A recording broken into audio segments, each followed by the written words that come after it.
El día de hoy hablaremos de un peculiar y sobre todo cruel personaje, ya que me estoy refiriendo nada más y nada menos que a Falaris.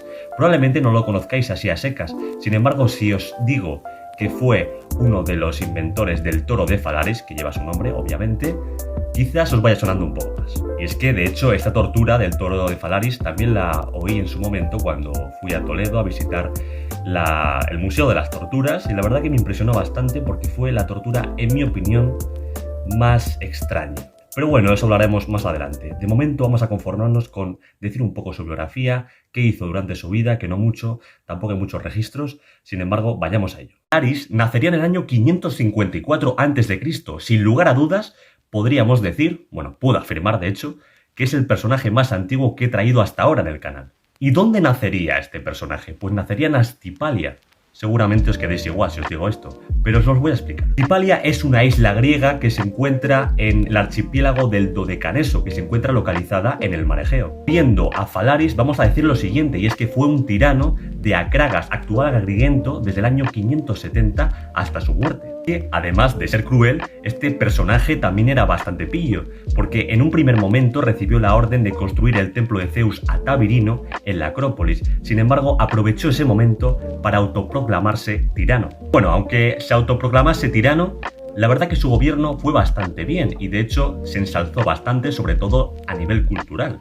Proporcionaría agua corriente a la ciudad, además de embellecer diferentes edificios y sobre todo fortificaría sus murallas. Sí, que esto queda muy bonito, que tal, que no sé qué, pero sigue siendo una persona detestable, cruel y malvada. Por lo tanto, eso en algún momento le pasaría factura al pueblo griego. Mejor dicho, a las polis griegas. Sobre todo a la ciudad de Himera, ubicada, como no, en la costa septentrional de Sicilia.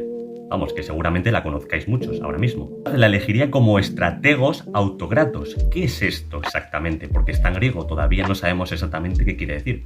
Pues ahora os lo digo. Era algo así como un general con poder absoluto. Sin embargo, se entrometería en su misión un tal poeta, Estesícoro. Esto no le desquitó en su afán de considerarse amo y señor de la propia isla. Y así fue, efectivamente. Fue amo y señor de la isla. Acabar con su biografía, que ya os adelanto que va a ser su muerte, su inesperada muerte, como no. Vamos a adentrarnos sobre todo en la tortura principal que le llevó el nombre de el toro de Falaris. Y es que, básicamente, Falaris, cuando reinaba en el Imperio griego, se encontró con un tal Perilos, quien era un trabajador de bronce que la verdad que le gustaba mucho la buena vida. Y como Perilos le armaría a Falaris una especie de toro, del cual estaba hecho de bronce, y en el cual tú metías a tus enemigos, a los que querías torturar, para cocinarlos y cocerlos. Vivos, obviamente, hasta que se morían. Mientras tanto, el vapor de los fluidos que desprendía la víctima cuando estaba sollozando de dolor, haría que el toro sonase como una especie de tetera. Algo así, algo así.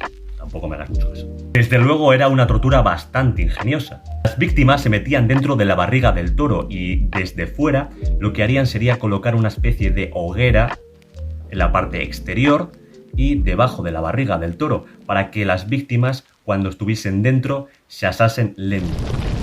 Vamos, que la idea inicial de Perilos era vender esa creación del toro al propio rey para sacar algo de dinero, algo de solvencia económica que le pudiese ayudar en sus gastos del día a día. Sin embargo, Falaris era bastante conocido por sus reacciones imprevisibles y lo que hizo, en vez de que Perilos llevase eso a cabo, esa acción a cabo, lo metió en su propia creación y lo asó vivo hasta su muerte. De hecho, sí, si os dais cuenta, la primera víctima de la propia tortura que creó Perilos fue el propio Perilos. Así que a veces la vida te sorprende, macho. Para que os hagáis la idea, la temperatura máxima a la que llegaba esta creación de tortura era de 400 grados, algo, vamos, que prácticamente nadie llegaba, porque ya te morías al instante. De hecho, Perilos, cuando llegó a los 65 grados de temperatura, prácticamente no podía respirar, y cuando llegó a los 100, pues obviamente se murió. Y como no, lo que os he dicho anteriormente sonaría como una especie de ruido de tetera, indicando, obviamente, que Perilos había fallecido. Otra vez a su biografía, a su corta biografía, y hablaremos de su muerte. ¿Cómo se llevó a cabo? Pues bien, fue depuesto por una rebelión general encabezada por Telemaco, quien era antepasado de Terón. Terón, acordaros, tirano desde el año 488 a.C. hasta el año 472 a.C. y otro que murió también con su creación. Bueno, no fue en quien lo creó, pero sí tuvo la idea. Es así, efectivamente.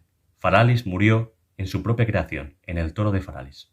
Lo metieron ahí, lo asaron vivo y adiós muy buenas. Esto ni mucho menos queda aquí, es que Falaris también era sobre todo conocido por su gusto hacia el canibalismo.